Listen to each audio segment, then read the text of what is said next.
If you want to level up your running, we're going to explain exactly how to do it. Because the truth is, there are ways to get faster, but you have to know what actually works. So these are 5 brutally honest truths that will give you an unfair advantage. And stick around at the end because we thought of more. So we're going to give you a couple of bonus truths too. First up, consistency is king. It's not sexy. It's true. Running is cumulative. We know that. You have to do it day in and day out or with some type of frequency. Our fitness grows over time. It doesn't grow in a silo. It gives you, of course, an advantage. We always say if we have to pick one kind of trait for an athlete that we coach to have, it's consistency. It's not perfection, it's consistency.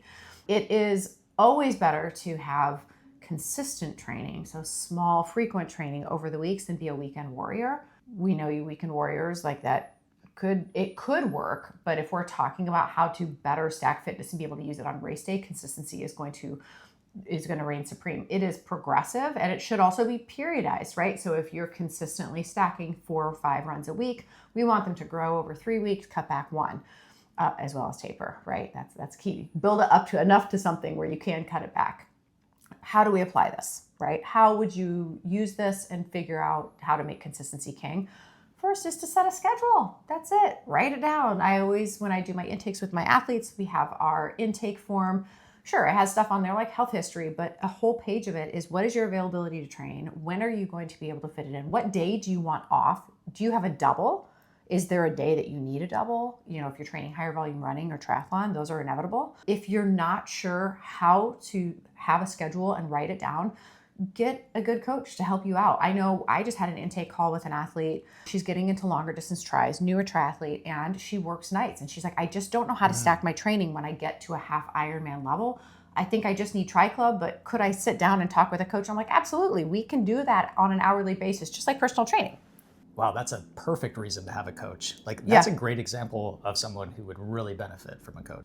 Number 2 is strength training is the secret weapon. Repeat that for the people in the back, please. And as I'm so sore from yesterday. So the truth is runners who strength train run faster for longer and avoid injury. They can maintain form late into a race, which is, marathon racing as an example is all about who can hold on for the longest amount of time. Yeah. And strength training gives you that advantage. It helps you resist fatigue in your legs, in your core, in your back, and in your neck. The neck is a big one that people forget. And so strength training can help top to bottom, making sure that form stays tight late in races. For us, I know we've seen the benefits of this, right? Yeah, so now in a different era, when we had our facility and we doubled our space and we quintupled our classes, right? Because strength training was really start to get some traction with our community. We poll everyone at the end of Chicago Marathon. And what we found was in that year, our athletes went from doing just about 1 strength workout a week to 2 strength workouts a week. We're talking 30 to 45 minutes, nothing crazy, right? In that same time frame, not only did they go from 86 to 93% PR rate, that includes first timers, but still, that's a PR, right? That's a pretty big jump. We had over 25% less injuries over the training cycle. So more people actually got the PRs because they were able to stay uninjured. Again, insurance, if you're looking about the best possible place to invest your energy, I would argue it's not in running, it's in lifting. So how can you actually apply this? Runners should be strength training 2 to 3 times a week. And just like step number 1, we want you to schedule it. So scheduling it will help you maintain that consistency. And you need to commit to your strength training just like you'd commit to your runs. If you're listening to this podcast, chances are you are what I lovingly call and self-identify as a cardio whore. It's true though, I'm a cardio whore. If you give me 30 minutes with no repercussions, I'm gonna go for a run. That is 100% what I'm going to do. So if you are me, if you are that person, when it comes to strength training, my ultra pro tip on applying this is to find a class. We have them Wednesday mornings, Monday nights, or an accountability buddy that you can pair up with to get these done. Because chances are, if you are left to your own devices, you are going to do 1, not 2, or you're going to do 2, not 3. So find a way to make it consistent, right, through accountability when it comes to the thing that you're not naturally going to do. And frankly, it's more fun. Always. Number 3, I'm so glad that this one is assigned to me. Fitness only actualizes through The recovery phase, a consistent schedule of running, like we talked about in the first bullet point, also needs to include rest days, and you need to have cutback periods. Your body only adapts to training when you allow it to step back, right? Otherwise, you don't get to use any of your chips. I always say I want an athlete to be 10% undertrained than 1% overtrained. Why? Because you can actually use it. So if you don't recover or rest from training, you don't get to use any of the deposits you made. This is why cramming also does not work, right? Because we're loading without an appropriate cutback. So it just kind of becomes garbage, just making you tired. How do you apply this? How do you use this, right? So we need in your training for you to schedule and take regular rest days to allow for fitness gains. Again, don't go cramming. It doesn't work.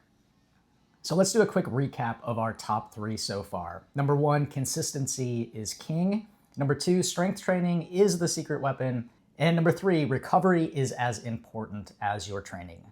So let's keep it moving with number 4. Number 4, running with others is a fast track to leveling up. And you mentioned this just before about the strength training. When we have someone to hold us accountable, we can do more, we can do better, and we always push ourselves harder.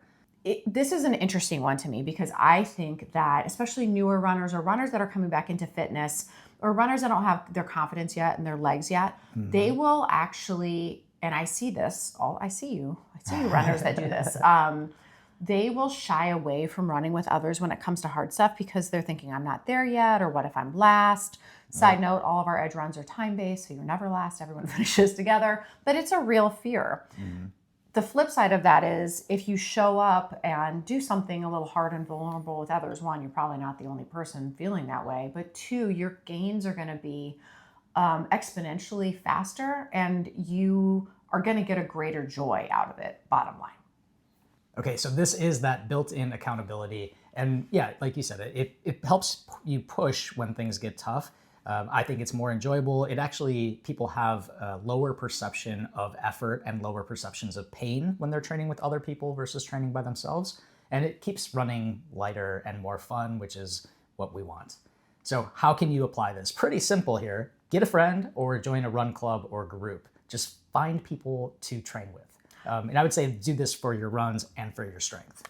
Yes, amen. I think running hard and running long is so interesting to me because I can really think of no examples of this unless it's just like 100 degrees out, where if you and I are running in a group and you start failing a little bit, I then carry the bridge, right? And bring you up with me. Yep.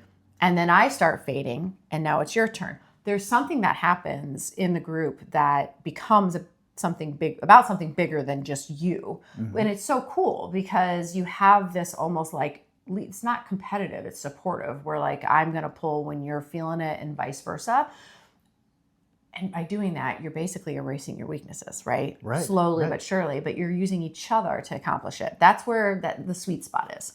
Number 5, mental training amplifies your running. For some reason, this is one that we all just kind of want to like shy away from or cut out. Racing is a game of who can hold on the longest, who can get comfortable being uncomfortable the longest and try to transcend it, right? That's it, especially when we're talking about really grueling distances where you're kind of just sitting in it. Mental training includes meditation, visualization, mantras, positive self-talk, journaling, or any other introspective activity that gets you into the inner workings of your mind and being able to control those thoughts. How do you apply this? It doesn't have to be anything huge. I also think people are like, I don't have an hour a day to meditate. It's like, we're not telling you to, right? Keep a training journal and write down your goals. You can even use this inside of Training Peaks. Like, there are plenty of ways to do it. I physically like to write things down, and we have an episode on why that's important, but getting it out of here and into something tangible is huge.